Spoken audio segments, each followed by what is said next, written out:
Kapag gantong summer, I think marami sa atin yung makaka-relate na isa talaga sa inaabangan ko is yung mga in-season na prutas. Ito yung time kung saan mas matamis, mas mura, tsaka mas maraming available na pagpipilian. And of course, kadalasan, we enjoy it as is.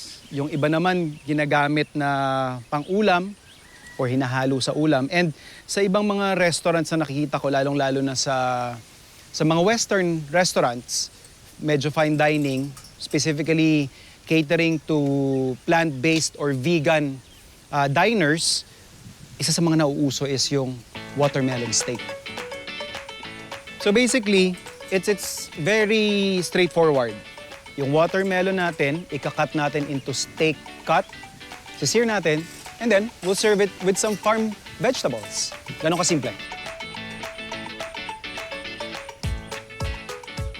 Habang pinapainit natin yung pan, prepare lang din natin yung side dish natin.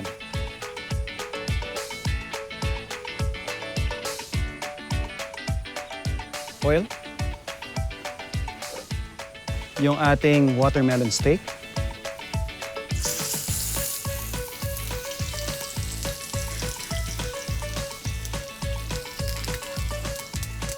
Yung aroma, parang hindi mo maiisip na pakwan eh. Actually, first time ko lang din siyang gagawin. It's just that lagi ko nga lang siya nakikita talaga dun sa mga pina-follow kong vegan na medyo high-end na restaurants. Curious akong matikman din siya.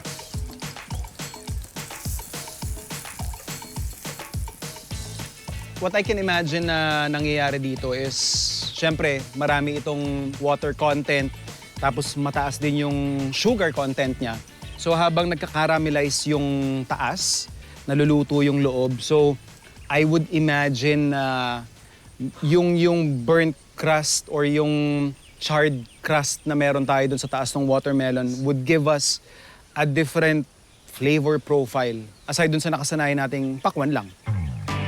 So at this point, satisfied na ako dun sa caramelization na nangyayari dun sa crust ng ating watermelon steak. Pwede na nating i-rest yan. Yan, oh. And kung mapapansin niyo, hindi ko rin siya sinison.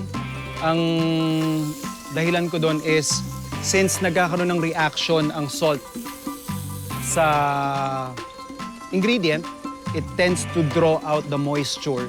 Ayokong nagtatalsikan doon sa pan. Kaya isi-season ko na lang siya bago ko i-serve. Pero habang mainit pa yung ating mantika at saka pan, isosotay na natin yung ating mga vegetables. Next, yung ating saba.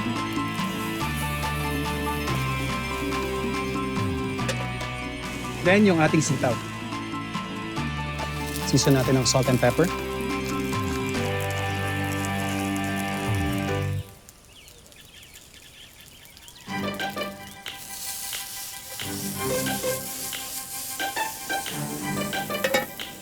Just like that. Pwede na tayo mag-plate.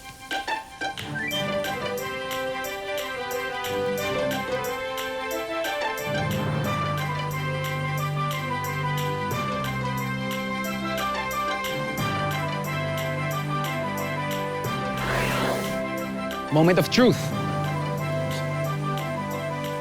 Kung hindi mo alam na pakwan to, magmumukha talagang karne or tuna or salmon na marinate sa soy sauce. Pero yung lasa. Something about doon sa, again, yung na-imagine natin kanina na char, meron sa labas, tapos yung parang hindi na crispy na loob niya, or yung crunch, nabawasan na rin siya. Medyo parang in a way, yung mouthfeel niya reminiscent din ng karne. So mapepeke ka talaga, but pinaka-importante, masarap siya. Winner. Dahil in-apply natin siya ng heat, tama rin yung hinala natin na mas nag-intensify. Halos dumoble yung tamis niya. Perfect pairing din yung mga vegetables na niluto natin.